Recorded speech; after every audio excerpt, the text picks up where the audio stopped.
కూడా తెలియజేసేది ఏమనగా ఈ రోజు నుంచి ఆపరేషన్ క్లీన్ స్వీప్ అని చెప్పి గౌరవ ఆంధ్రప్రదేశ్ రాష్ట్ర ప్రభుత్వం వారు పెద్ద ఎత్తున కార్యక్రమం ప్రారంభించడం జరిగింది.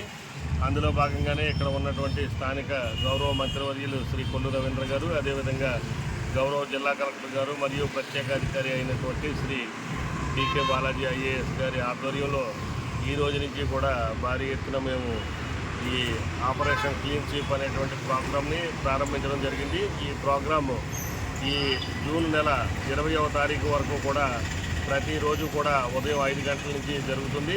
దీనికోసం మచిలీపట్నం నగరపాలక సంస్థలో ఉన్నటువంటి యంత్రాంగం అంతటినీ కూడా మరి నియమించడం జరిగింది.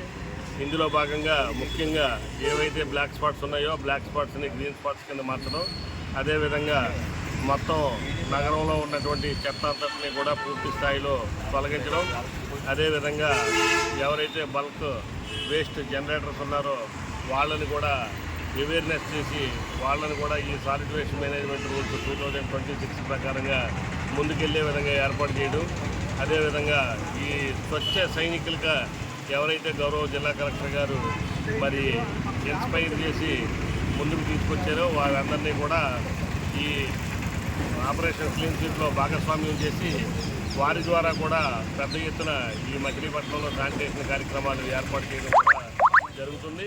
ఇందులో ప్రజలందరూ కూడా సెల్ఫ్ హెల్ప్ గ్రూప్స్, అదేవిధంగా అనేక వర్గాల్లో ఉన్నటువంటి ప్రజలందరూ కూడా భారీ ఎత్తున పాల్గొనడం జరుగుతుంది. గౌరవ ప్రజాప్రతినిధులు కూడా ఇందులో పాల్గొనడం జరుగుతుంది. అదేవిధంగా మిగిలినటువంటి ఈ నగరంలో ఉన్నటువంటి ప్రముఖులందరూ కూడా దీనికి విశేషమైనటువంటి స్పందన కనబరచడం జరిగింది. ఈ రోజు నుంచి ఒక 4 రోజుల పాటు నిర్విరామంగా జరుగుతాయి. పెద్ద ఎత్తున ఈ కార్యక్రమాలన్నీ చేపడుతున్నాం.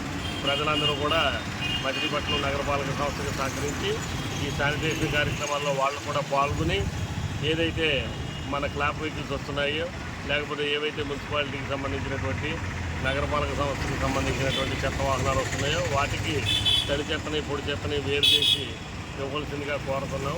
సోర్స్ సెగ్రిగేషన్ అయితే మాకు కూడా డిస్పోజ్ చేయడం సైంటిఫిక్గా ఈ వేస్ట్ని డిస్పోజ్ చేయడం ఈజీ అవుతుంది కాబట్టి దాంతోపాటు 2026 ప్రకారంగా స్పెషల్గా 4 పుట్ల విధానం కూడా వచ్చింది. ఆ ప్రకారంగా కూడా ముందుకు వెళ్ళాలని చెప్పేసి ప్రజలందరికీ మనం చేసుకుంటూ థ్యాంక్ యూ అని అన్నారు.